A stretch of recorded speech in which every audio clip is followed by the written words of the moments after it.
Muy buenos días, familia de la fe. ¿Cómo amanecen hoy? ¿Cómo están? Hoy quiero cerrar este tema que hemos estado mirando, esta serie que tiene por título Viviendo bajo el favor ¿de quién?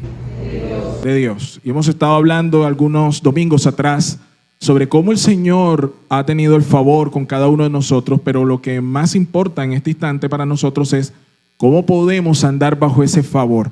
Hicimos algunas claridades sobre lo que no es el favor de Dios. Dígame una al menos, ¿qué no es andar bajo el favor de Dios? Que Dios va a cumplir todo lo que a mí me parece. Así es. Andar bajo el favor de Dios no significa que Dios va a cumplir cada uno de los caprichos que usted tenga en su corazón. Usted no puede juzgar que Dios está que usted está bajo su favor solo porque le va bien en los negocios y cosas como esas. No estamos hablando de tener el favor de Dios, no es que Dios cumple todos los caprichos ni que cumple todos nuestros deseos. Por el contrario, lo que veíamos es que gozar del favor de Dios implica una vida de rendición a Él, que es caminar bajo su aprobación, que no siempre te van a salir las cosas como quieres, pero tener el favor de Dios significa que el Señor se complace en lo que tú eres, que estás bajo esa cobertura de la gracia de Jesucristo, que entender que el favor del Señor implica en ocasiones sufrir, porque en el mundo vamos a tener ¿qué cosas? Y decíamos que una de las maneras importantes para poder discernir realmente si estamos caminando o no en ese favor del Señor es que hemos aprendido a escuchar a Dios. Y estuvimos diciendo rápidamente, solamente de manera de recorderis para todos nosotros, estuvimos hablando de que la voz de Dios normalmente es congruente con la Biblia. Usted no puede decir Dios me habló y lo que Dios está diciendo no es congruente con lo que la palabra de Dios enseña. En un segundo lugar, veíamos que la voz de Dios a menudo discrepa con el razonamiento humano. Y veíamos eso a la luz de lo que decía Santiago en el capítulo 3, verso 15, que la sabiduría humana es la que no desciende de lo alto, es como terrenal, es animal y es diabólica. Tenga cuidado con eso. Tenga cuidado cuando usted se crea muy audaz y se sienta muy sabio en sus percepciones, porque probablemente no está echando mano de la sabiduría que viene de lo alto, sino que está echando mano de la sabiduría que es animal, que es terrenal y que es diabólica. Que en un tercer lugar, la voz de Dios suele chocar con los deseos carnales. Dios no va a hablarte cosas que satisfagan tu carne. ¿Usted lo entiende así? La Biblia lo dice en Gálatas que los deseos del espíritu son contra los de la carne y se ponen en oposición, en conflicto, en choque. Así que también decíamos en cuarto lugar que cuando Dios habla, a menudo la voz de Dios va a desafiar nuestra fe. Nos va a llevar a lugares a los cuales nosotros no creíamos posible que podríamos ir. Eso va a requerir valentía. Él es quien nos capacita, dice Corintios, para estar firmes por la fe que es en Cristo Jesús. Entonces, dicho todas estas cosas, hoy queremos dar cierre y para ello vamos a volver a nuestro texto base que está en el libro de Génesis. Como bien lo dijo mi hermano Manuel, vamos a leer por favor en el capítulo 6 del libro de Génesis. Antes de poder hacer esa lectura, quisiera que pudiéramos recordar que hay tres fundamentos firmes por los cuales nosotros debemos transitar si queremos estar en una vida que sea bajo el favor de Dios. Usted debe aprender a escuchar a Dios, que lo hemos estado estudiando. Usted debe aprender a confiar en Dios. Y el tercer fundamento es usted debe obedecer a Dios. Tres pasos simples, aunque simples no significa que sean fáciles de hacer en nuestra vida diaria y cotidiana. Pero estos tres fundamentos son vitales para que usted y yo podamos tener una vida bajo el favor divino.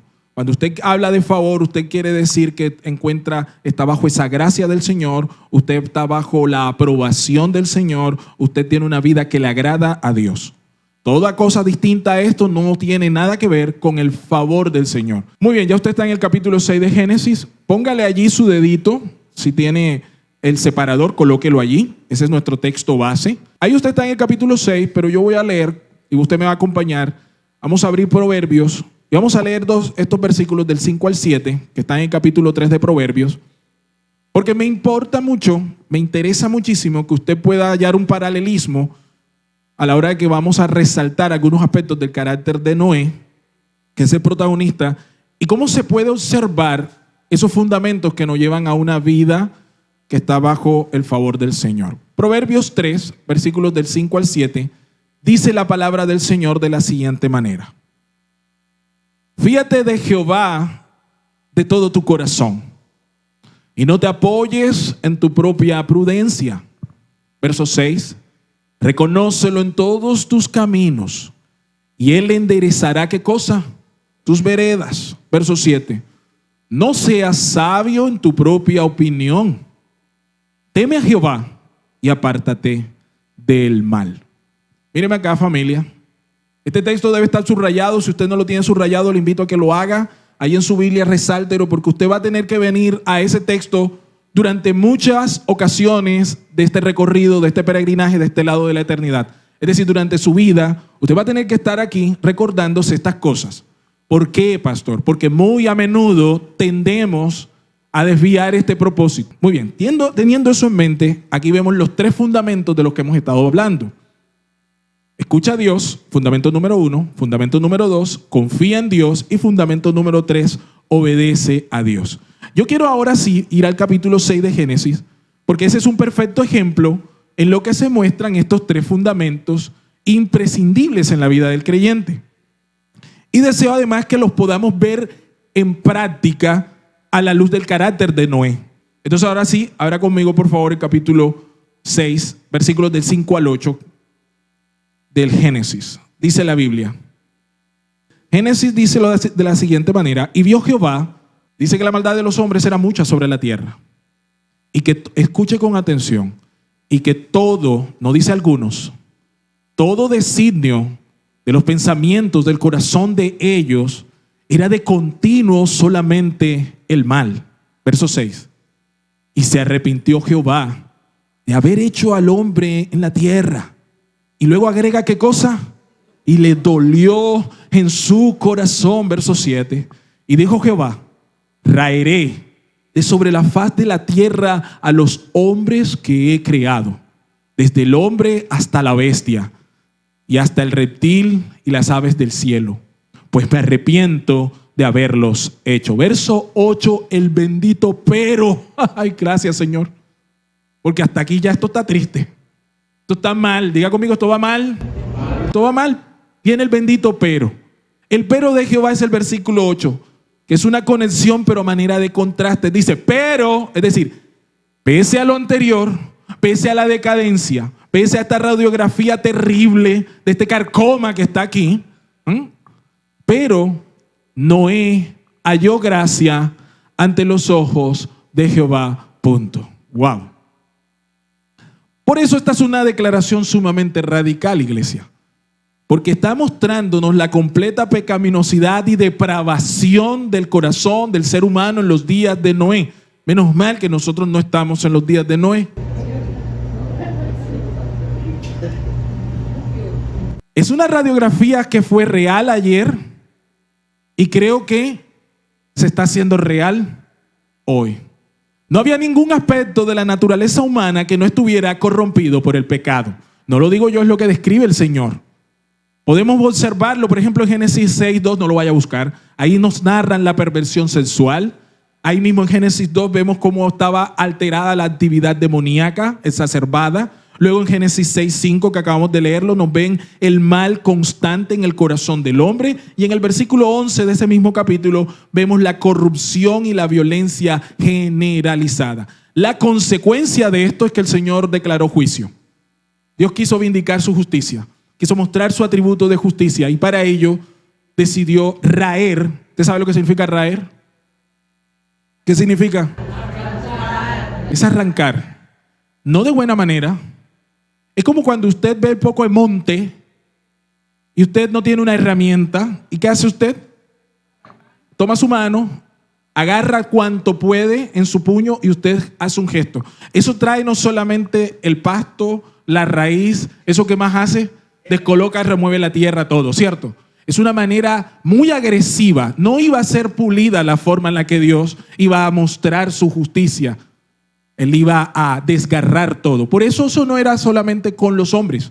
Dice que ese juicio también iba a implicar una limpieza general, total, de la creación misma. Muy bien. El verso 6 nos narra lo siguiente: y se arrepintió Jehová de haber hecho al hombre en la tierra y le dolió en su corazón. Me llama poderosamente la atención la tristeza de Dios por la corrupción del hombre y el dolor de su corazón. A mí eso me conmueve.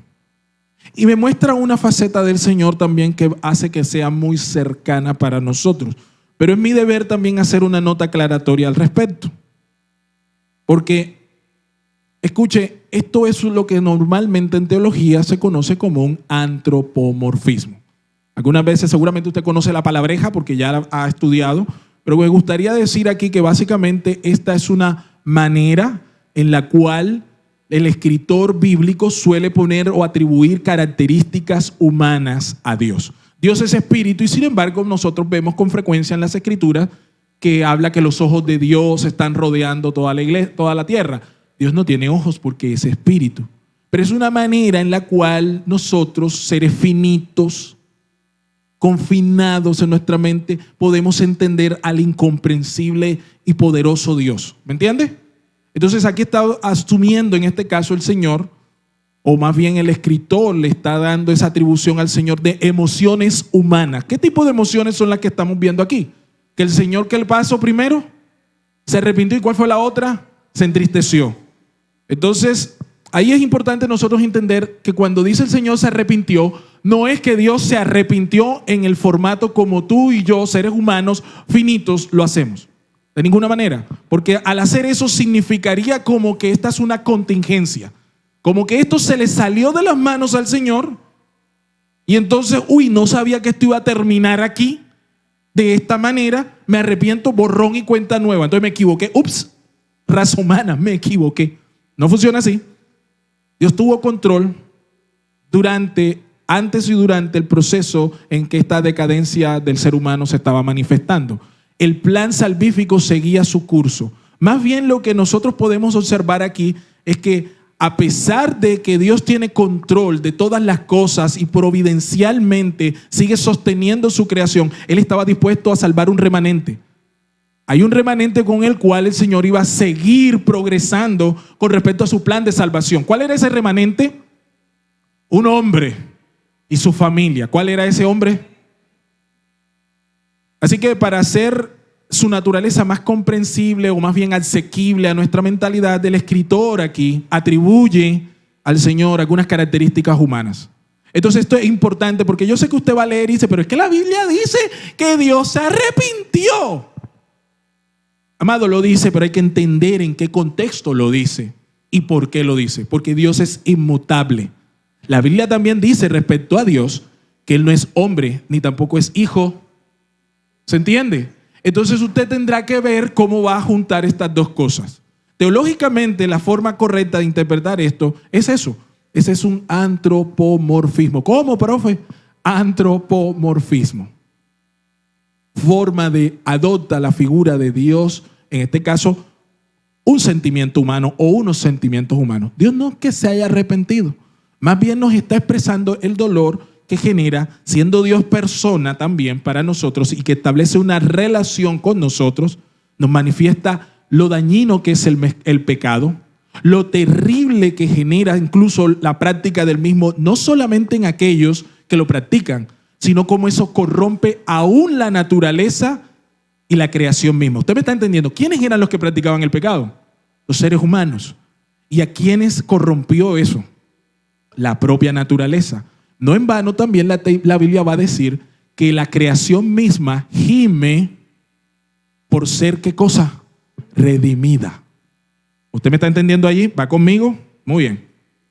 Después de esta nota aclaratoria, tenemos que entender aquí que el Señor apartó un hombre. Es decir, la cosa estaba maluca, pero no se iba a quedar allí. Dios iba a traer su juicio, un juicio fuerte, agresivo, duro. Entre otras cosas, cuando decimos juicio, estamos hablando de que es una justicia, es decir, que es algo justo. No es que Dios va a raer al hombre y seguramente más de un agnóstico ateo le preguntará, bueno, pero si Dios es bueno, ¿por qué mandó el diluvio? Precisamente porque Dios es bueno, destruyó las trazas de una inmoralidad supina que no tenía límites y que el Señor decidió en su gracia y en su manera de concurrir darle límite. Hasta aquí vas a llegar con el pecado. Para empezar un nuevo proceso. Es el mismo plan, pero el Señor ahora toma un remanente para continuar su plan. ¿Cuál era el plan de Dios? Génesis 3:16, que dice: y levantaré de tu simiente, le dijo a la mujer, uno que va a tomar a tu simiente, la culebra, y lo va a aplastar, ¿dónde? En la cabeza. ¿Cómo se llama eso? Eso es el evangelio, amados. Desde Génesis 3:16 ya el Señor estaba anunciando su plan. Ustedes fallaron, fracasaron, se desviaron, trajeron el pecado, hay muerte, hay condenación, pero yo voy a proveer de la mujer una simiente. ¿Cuál era esa simiente?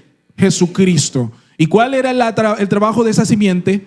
Perseverar a través de los tiempos para que eventualmente él pudiese vencer a la culebra, a la serpiente, a Satanás. Dice, y esta culebra tendría la propiedad de herirlo, ¿dónde? ¿Qué es el calcañar? Usted que sabe bastante. En el talón. Y eso se hizo palpable cuando Jesucristo fue a la cruz del Calvario.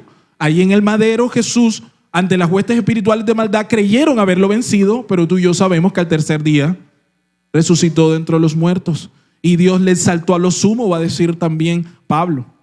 Eso, anunciado en capítulo 3 de Génesis, es decir, 3 capítulos antes, lo estamos viendo manifiesto ahora 3 capítulos después. Porque aunque Dios va a raer de sobre la tierra a muchas de las criaturas que Él creó, no es de manera definitiva, porque Dios siempre salva un remanente. Dios es Dios de remanente y Él es el Dios de gracia. Lo que vemos aquí es la misericordia de Dios perseverando a pesar del pecado. Pablo lo va a decir en Romanos de la siguiente manera: porque cuando abundó el pecado, sobreabundó la gracia. Entonces no es un acto aquí de soberbia de parte del Señor, más bien es un acto de misericordia en la cual Él está limitando la maldad del hombre para que su plan de salvación pudiese seguir continuando. Porque ustedes saben que las cosas no terminaron allí, nosotros sabemos lo que ocurrió después del diluvio. Verso 9, escúchenme acá. Verso 8 dice: pero Noé halló gracia delante de los ojos del Señor. Esta declaración es grande. ¿Cuántos quieren que Dios hable así sobre su vida? Pero Carlos halló gracia delante de los ojos del Señor. Es una declaración grande, mis amados, porque después de esa radiografía de corrupción y de inmoralidad y de depravación total que nos narra ese versículo anterior, aquí vemos un rayo de esperanza. Es decir, en medio de toda esa decadencia, el Señor levantó a uno con el cual continuar. Ahora, me gusta decirlo de esta forma: Dios apartó a Noé, un hombre con quien empezar un nuevo camino, pero acuérdese lo que dice la Biblia: fue Noé quien halló gracia ante los ojos del Señor. ¿Qué significa esto? Noé no se ganó la gracia. ¿Aló, hay gente aquí? Noé no se ganó la gracia, él la encontró, dice la Biblia. La gracia no se gana, hermanos.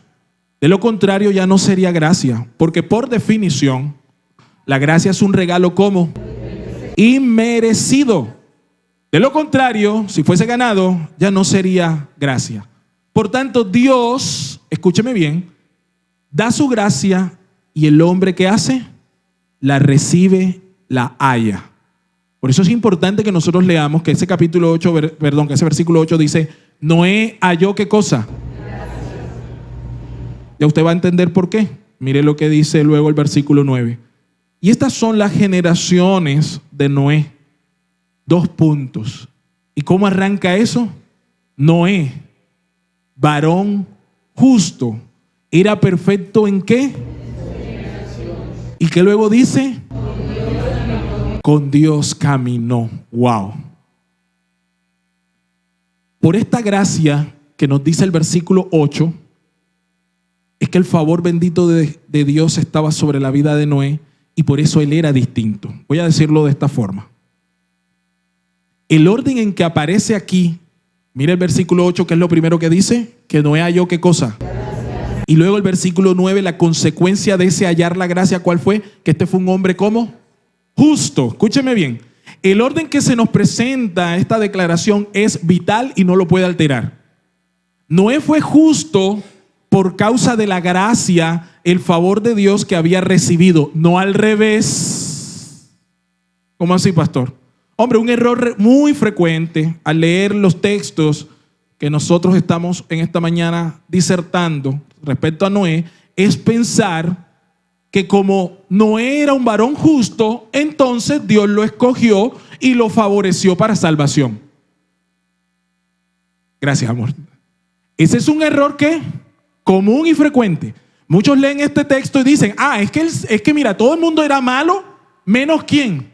Noé. Y entonces como Noé era menos malo, entonces Dios lo escogió. No, usted está equivocando la cosa. Eso no aparece así en la Biblia, eso lo está tergiversando ¿quién?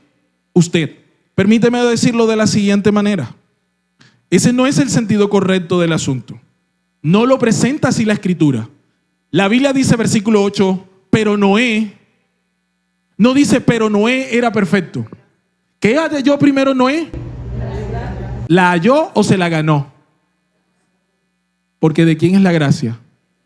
Significa que el Señor puso su mirada en ese varón por su soberana e inmerecida gracia, por su soberana voluntad. No hubo nada en Noé que fuese diferente al resto, más que el Señor puso sus ojos allí, porque lo que yo he santificado no lo llames tú común ni inmundo. Verso 8, él halló gracia del mismo modo como María halló gracia y fue favorecida. ¿Usted me está entendiendo? Entonces, el orden es importante. Noé halló gracia y la consecuencia directa de eso es que entonces, como tuvo el favor del Señor, ese favor inmerecido de Dios, como consecuencia trajo una vida justa sobre él. ¿Alguien diga amén? ¿Usted lo está entendiendo? Usted no puede ser justo sin Cristo. Cristo es la gracia perfecta de Dios. No puede, usted no va a ser salvo por cómo se porta hoy. No, usted es salvo por lo que hizo Cristo en la cruz del Calvario. Sin la necesaria participación de Jesús, sin su necesario sacrificio, sin su subida al aquel madero en rescate suyo, no va a haber salvación posible. No importa cuánto lo intente, amado, no importa cuánto usted se esfuerce por ser bueno, no hay nada bueno en el hombre, va a decir Romanos 3. No hay nada bueno en el hombre. Somos justos mediante la fe en Jesucristo. Justificados pues mediante Jesús somos llamados ahora justos. Y en aquellos días no era diferente. El Señor justificó a Noé porque Él depositó su gracia, lo escogió, como más adelante va a escoger a Abraham de entre todos. Dice, ¿de dónde lo escogió Abraham el Señor? De Ur de los Caldeos, una tierra como pagana. Y sin embargo el Señor decidió tomarlo a él y bendecirlo a él.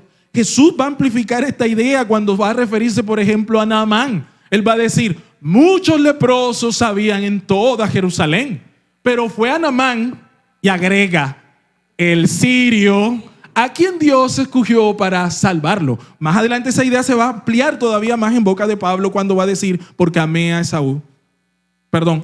amé a Jacob, más a Esaú aborrecí.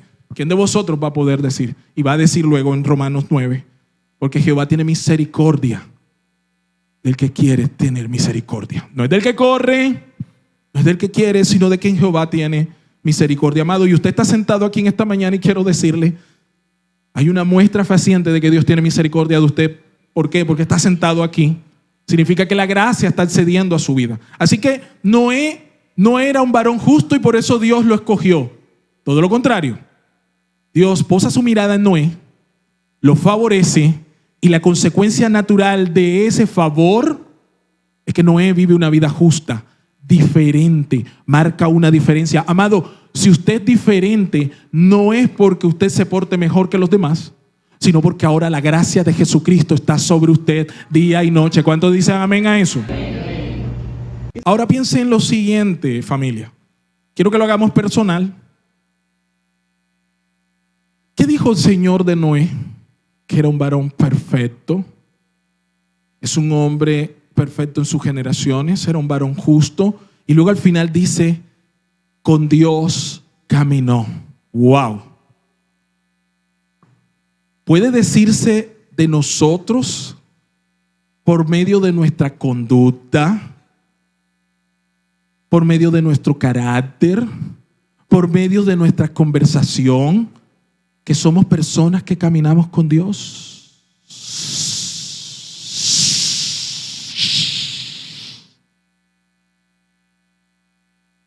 Cuando alguien piensa en ti, algún amigo, compañero de trabajo, un familiar, diría que cuando piensa en usted, piensa de esa manera, en uno que camina con Dios.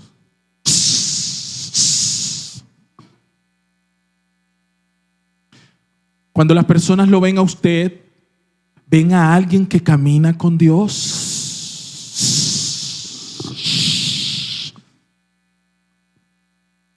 El punto de vista de Dios aquí es maravilloso, porque Él hace un terrible contraste entre cómo vivía el entorno de Noé, donde se movía y las cosas con las cuales eran su norma en ese momento, mientras que en contraste, por causa de ese favor inmerecido de Dios en la vida de Noé, este hombre fue contracultural, fue distinto, fue literalmente el diferente. Ahora, si no dicen o piensa usted que no pueden decir de usted que es alguien que camina con Dios, permítame entonces hacer una variante de esa pregunta. Entonces, ¿qué dirían de usted? ¿No le ha dado curiosidad saber qué diría la gente de usted respecto a su vivencia con el Señor? ¿Qué dirían? Aquí algunas alternativas. Usted tomará lo que le parezca más cercano. Posiblemente pueden decir, es un tipo con plata. Oye, sale en redes bastante.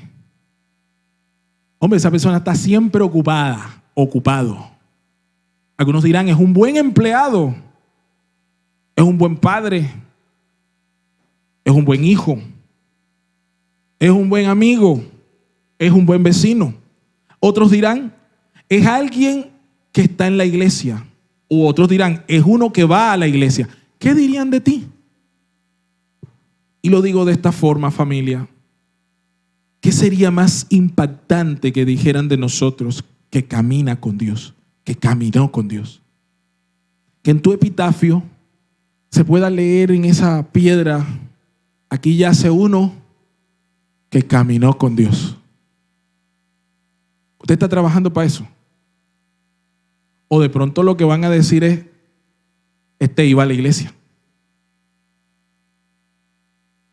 Amados, ¿qué hay más importante que escuchar que Dios? Esto no lo dijo Pablo, no lo dijo Pedro, no lo dijo Isaías, no lo dice ninguno.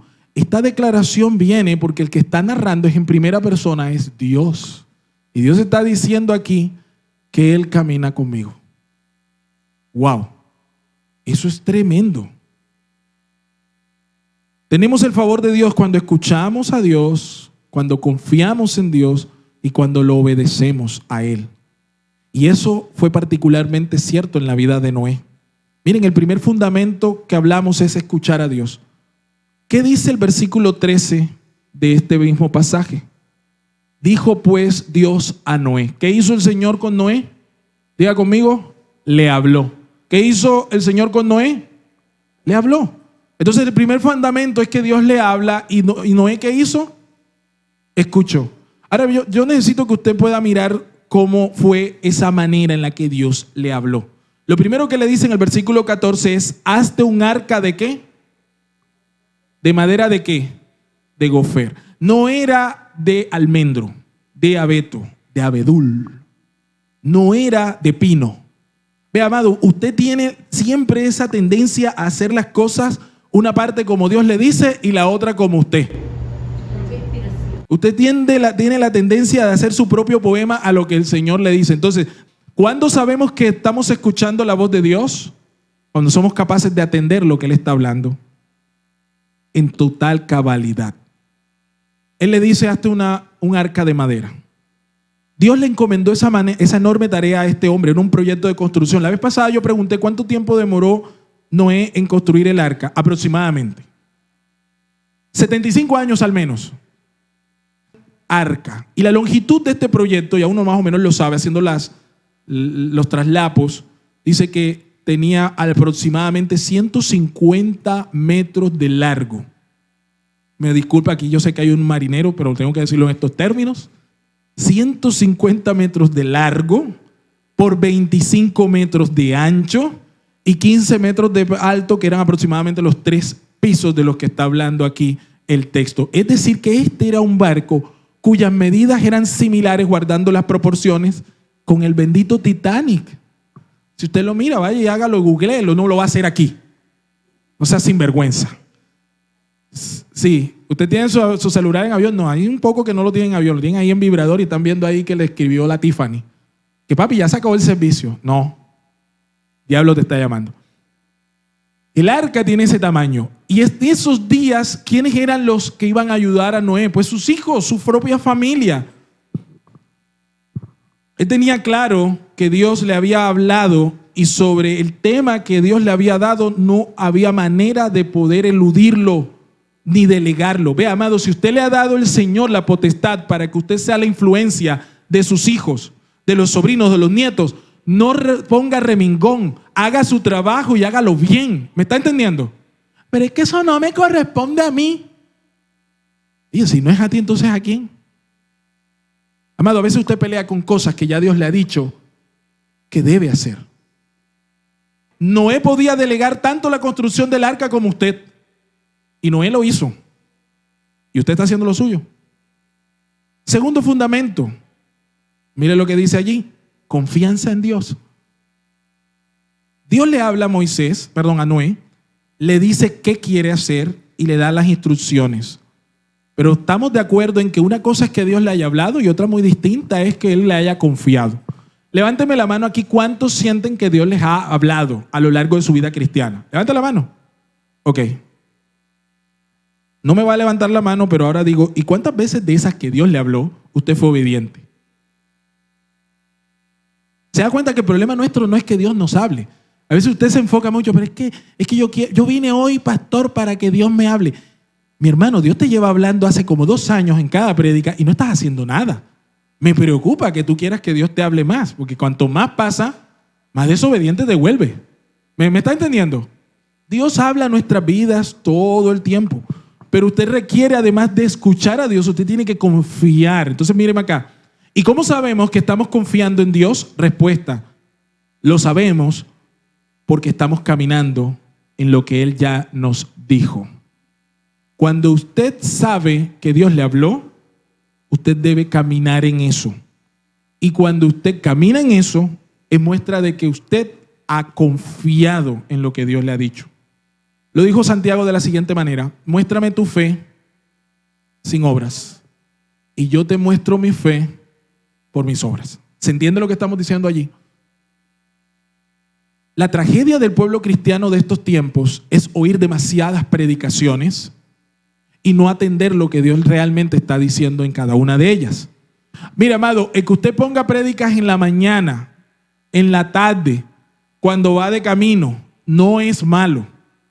Pero me preocupa que usted comience a usar la predicación como ruido blanco en su vida, como si fuera música de fondo para ambientar. Hay gente que está trabajando, no voy a decir que levante la mano, pero yo sé que hay gente que trabaja y decide poner musiquita, ¿verdad? Y van a YouTube y ponen una playlist de 400 horas, un bucle ahí, que dice que música para trabajar. Y a ti te relaja y al de al lado te lo enzorra. ¿Sí o no? ¿Le ha pasado, verdad? Usted no puede tomar la palabra de Dios como si fuera simplemente fondo o música de fondo para usted transitar en su propia playlist o en su propio actuar. Cuando usted va a escuchar una prédica, usted tiene que tener seriedad, porque cada vez que usted escucha una enseñanza es como si Dios estuviera diciendo: así estoy diciendo. O como lo dirían los profetas de antaño: así ha dicho Jehová. Si usted escucha una prédica y no pone atención en eso, usted está restando la eficacia a ese medio de gracia. La forma en que sabemos que Noé confió en lo que Dios le habló es porque él se ocupó. Se puso a hacerlo. Noé empezó a trabajar. Ocúpese. Usted ve que a este punto de la historia el Señor, mientras estamos leyendo, no le había dicho que iba a traer diluvio, no le había dicho las razones por las cuales estaba construyendo el arca. Él solamente dijo: voy a traer juicio, voy a traer cosas de la tierra y quiero que tú me hagas un arca. ¿Sí se dan cuenta? Eso fue toda la instrucción. No tenía todas las respuestas. ¿Y qué comenzó a hacer Noé? A construir el arca. No un día, no 2 semanas, no fue esto yo sé que Dios me lo quiere hacer, entonces son unas poquitas semanas, yo aquí me meto con Dios y después regreso a mi cotidianidad. No, A Noé le significó un cambio total de su vida. Durante más de 70 años él estuvo en función de construir un artefacto que tenga en cuenta además que cuando el Señor va a traer el diluvio no había llovido en toda la tierra nunca, no había un precedente. Y entonces ¿eso qué significa? Que esto da todavía más que pensar respecto a la confianza que Noé tenía. No en vano Dios va a decir de él, uno que caminó con Dios. Creo que, amados, nosotros no estamos pensando muchas veces en ese nivel de intimidad con el Dios. No estamos pensando en una eternidad con Él. Estamos demasiado amarrados al aquí y el ahora. Usted muchas veces viene a la iglesia con la confianza, el deseo, el anhelo de que Dios le arregle el bollo de turno y se olvida que Dios lo está llamando a que tenga una comunión eterna con Él. Una comunión eterna con el Señor. El bollo de turno es eso, el bollo de turno, porque mañana habrá otro y pasado habrá otro. Su vida no se puede reducir única y exclusivamente a que Dios le saque las papas del horno cada vez que están por quemarse. Su vida debería ser cuánto disfruto estar contigo, Señor. Cuánto te anhelo.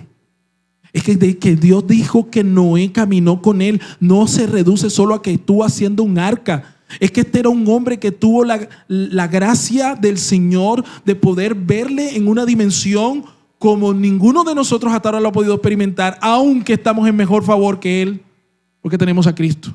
Imagínense que este hombre no tenía ni siquiera las escrituras a la mano. Usted me está entendiendo, amado, esto va profundo.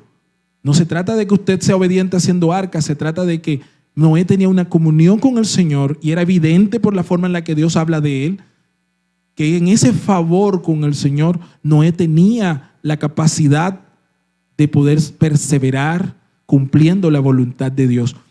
Nosotros reñimos mucho con la voluntad de Dios porque a diferencia de Noé, no estamos pasando el tiempo suficiente con Él para amarlo en la profundidad que Él lo amó, para disfrutarlo en el punto en que Noé lo disfrutaba, hasta el punto de poder abnegar tu propia vida. Por eso, ocúpate. No hay otra manera, amado. Si Dios te habla, la única manera que podemos evidenciar que tú estás confiando en eso que Dios te habló es que tú radicalmente decidas seguir eso que Dios te habló. Si Dios te dice, yo voy a hacer de ti una persona nueva, las cosas viejas pasaron y aquí todas son hechas nuevas, tú no me puedes decir que tú confías en eso si no hay una evidencia clara de que tú estás dejando atrás cosas. ¿Se entiende? Lo estamos haciendo así.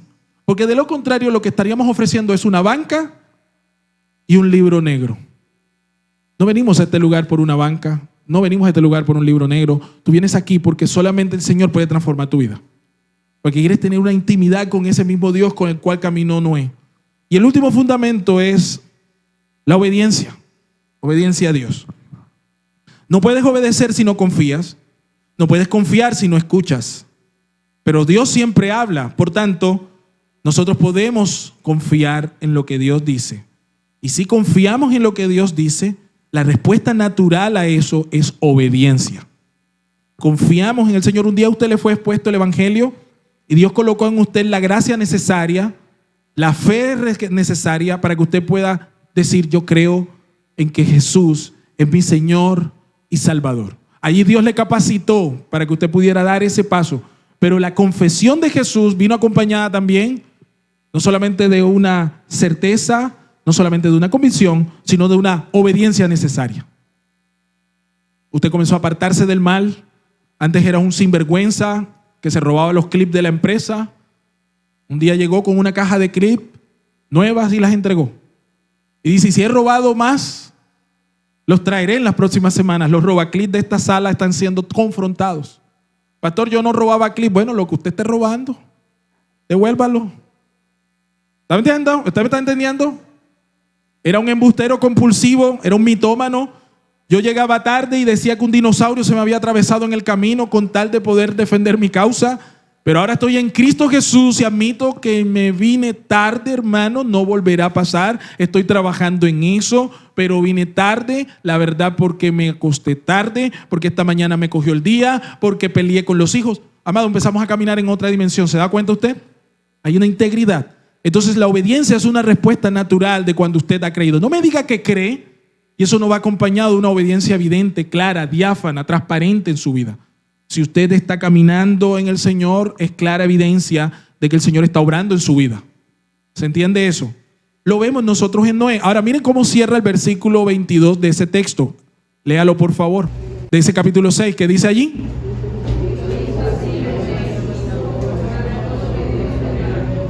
Míreme acá, míreme acá, míreme. Y usted termina de orar, usted termina de leer la Biblia y así como usted cierra, es decir, Dios podría decir desde los cielos, y así lo hizo Carlos, conforme a todo lo que yo le hablé.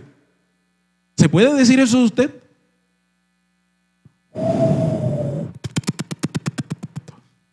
¿Qué espera para que usted cierre de esa manera? Verso 22, y así lo hizo Noé. ¿Qué hizo Noé?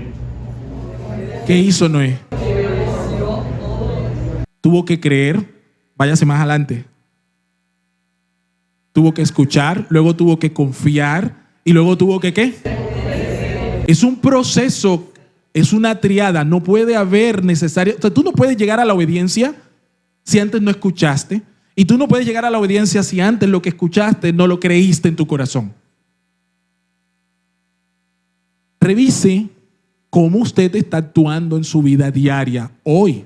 Revise si esta triada, este fundamento que vemos hoy reflejado en la vida de Noé está presente en su vida. Revíselo, porque probablemente usted o no está escuchando, o está escuchando pero olvida, o de pronto escucha otras voces, o de pronto oye al Señor pero no tiene la suficiente confianza, aunque Dios le dice, por ejemplo, le dice el Señor, ¿tienes deudas? No te preocupes, yo soy el dueño del oro y de la plata. ¿Qué más leíste luego? Y te apareció otro texto que dice, mi Jesús, mi Dios, pues os suplirá todo lo que falta de acuerdo a sus riquezas. Y tú dices, amén, pero llegas a la casa y no duermes. ¿Por qué? Porque es que tengo deuda. Entonces usted no está confiando. ¿Usted me está entendiendo? Una cosa es que leas el versículo, lo escribas, lo anotes, lo pongas en tu estado, lo pongas en el Facebook, este es el año de la bendición. Una cosa es esa y otra muy distinta es que eso afecte tu corazón y tu vida. Entonces, si eso afecta, ¿qué debería ser el gesto natural? Entonces usted podrá dormir en perfecta paz porque dice la Biblia, tú pues vas a cubrir en perfecta paz a todo aquel cuyo pensamiento en ti persevera, porque solo en ti usted se lo sabe. El problema no es que no se lo sepa. El problema es que eso muchas veces no baja aquí al considere. No está llegando. ¿Y por qué no llega, amado? Porque usted no está tomando el tiempo suficiente para escuchar que es Dios quien habla. No es el pastor, no es el líder, no es el amigo, es Dios quien habla. Y si Dios habla, y si Él lo prometió, Él lo va a hacer. Es una lucha diaria. Yo no estoy diciendo que esto sea solamente escúchalo, créelo y ya. No, pero tiene que ser una lucha consciente.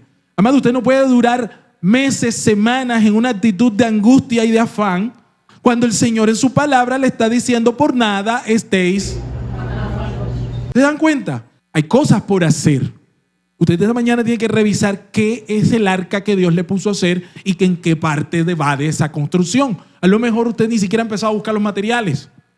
Amado, usted viene aquí para que el Señor le instruya, para que le adiestre su mano para la batalla. Cierro con esto. El capítulo 8, vaya adelante. Esta es la conclusión. Miren lo que ocurre en el capítulo 8, verso 20. Cuando se terminó todo, versículo 20 del capítulo 8. Cuando se terminó todo y finalmente hubo aquella bonanza tan deseada, en el versículo 20, luego de que Noé y su familia descendieran del arca, dice la Biblia, y edificó Noé un altar a Jehová. Míreme acá. Todo hombre o mujer que está bajo el favor de Dios se va a evidenciar porque es capaz de escuchar a Dios, porque es capaz de confiar en Dios y es capaz de obedecer a Dios. Pero hay un otro aspecto fundamental. Estas tres cosas no pueden estar en un contexto cristiano sin la necesaria participación de lo que es la naturaleza de nosotros como seres humanos. Fuimos creados para la gloria del Señor. Y un hombre o una mujer que se precian de estar bajo el favor de Dios siempre darán gloria a su Señor. Siempre. En cualquier circunstancia y bajo cualquier pretexto. Cuando Él baja no besa la tierra. Cuando Él baja no está pensando en ahora cómo voy a reconstruir.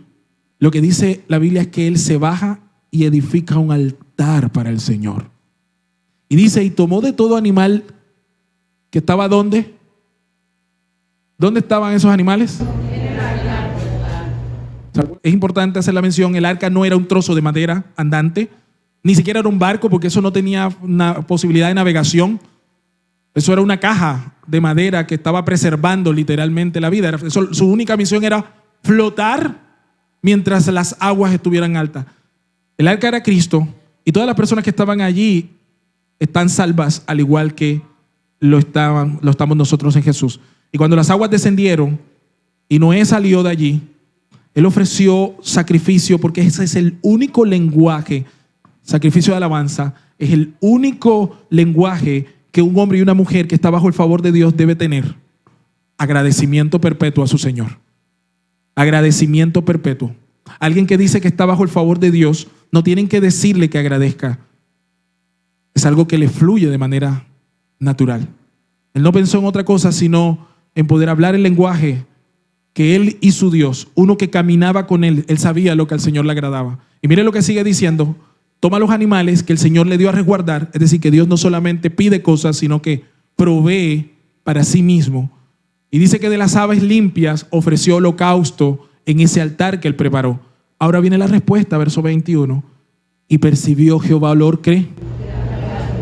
Oiga, quiero que lleve eso a aquel momento donde Dios dice, y vio Dios y se dolió en su corazón y se arrepintió de hacer el hombre. ¿Cuánto tiempo había pasado de aquel momento, de toda esa decadencia en la que se metió la humanidad, cuando Dios por primera vez pudo decir, tengo complacencia? Esto es lo que decimos nosotros y decíamos en el Ministerio de Jóvenes, esto es llevar alegría al corazón de Dios. Y usted y yo deberíamos esforzarnos por hacer esto, para escuchar desde los cielos decir, este es mi Hijo amado, en quien tengo complacencia.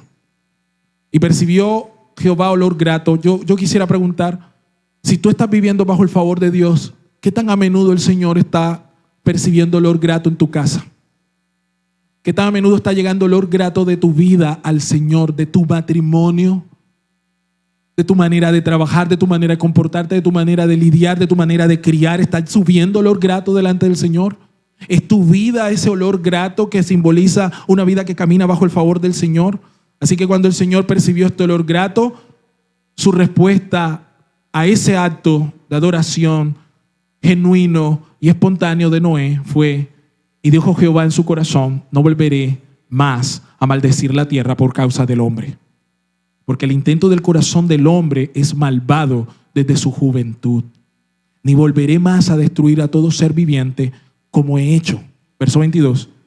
Mientras la tierra permanezca, y aquí viene la promesa, parte del pacto, mientras la tierra permanezca, no cesarán la sementera y la siega, el frío y el calor, el verano, el invierno, el día y la noche. Garantía. Esto es favor de Dios, amado. Se me pone chinita la piel. Usted tiene que amar al Señor al nivel que Noé lo amó. Su audacia debería estar reducida simplemente a cuán ávido está de obedecer a Dios en su vida. El anhelo de su corazón debería ser ver cómo Dios despliega en su corazón alegría por causa de usted. Yo puedo decir sin temor a equívoco que Noé, aunque la Biblia dice que fue un varón justo y perfecto en sus generaciones, yo creo que usted y yo estamos de acuerdo que eso no está diciendo que Noé nunca se equivocara. Sabemos nosotros que en el Antiguo Testamento esta era una manera de referirse acerca de aquellos siervos de los que el Señor había derramado su favor. Porque usted y yo sabemos que esa misma frase está utilizada con hombres como David. La Biblia va a decir de David que era un hombre conforme y que dice que varón gesto y recto como él no hubo. Y luego le decía a los descendientes de David, si tú caminas delante de mí como caminó David, mi siervo, recto y temeroso, entonces yo te prosperaré. ¿Se acuerdan? Pero ustedes y yo sabemos que hay manchas en esa vida de David. Que el hecho de que Dios lo llame justo no significa que él no tuviera errores. Y nosotros sabemos por el relato que después de esta gran bonanza de la que se nos describe aquí, Noé mismo va a incurrir más adelante en un error vergonzoso. ¿Eso qué me lleva a pensar? que el favor del Señor, amado, no está condicionado a los errores tuyos. Dios quiere llevarte a una condición distinta. Dios quiere mostrarte un camino distinto. Él quiere llevarte a una dimensión diferente por causa de su amor contigo y para ti. Él quiere que tú disfrutes de su presencia a través de Jesucristo. Tus errores en Él serán procesos para convertirte cada día más en que haya ese peso de gloria manifestándose en Cristo Jesús. Cuando caminamos bajo su favor, amados, Él coloca sobre nosotros cada día el querer como el hacer para ir caminando hacia Él. Cuando no estamos bajo el favor, lo único que vamos a encontrar, amados, al igual que la generación perversa que rodeaba a Noé, es muerte a nuestro alrededor. El único lugar más seguro en toda la tierra, en los días de Noé, era aquella arca que ahora yacía cerrada. Ese es nuestro Cristo, el arca de nuestra fe. Y mientras estemos allí, vamos a estar seguros, amados. Y vamos a encontrar el favor. Póngase de pie. Yo quiero invitarle a que podamos orar. Esta mañana delante de ti estamos, Señor. Y lo estamos, Dios, por la gracia que tú has derramado sobre nosotros, no por nuestra propia elección.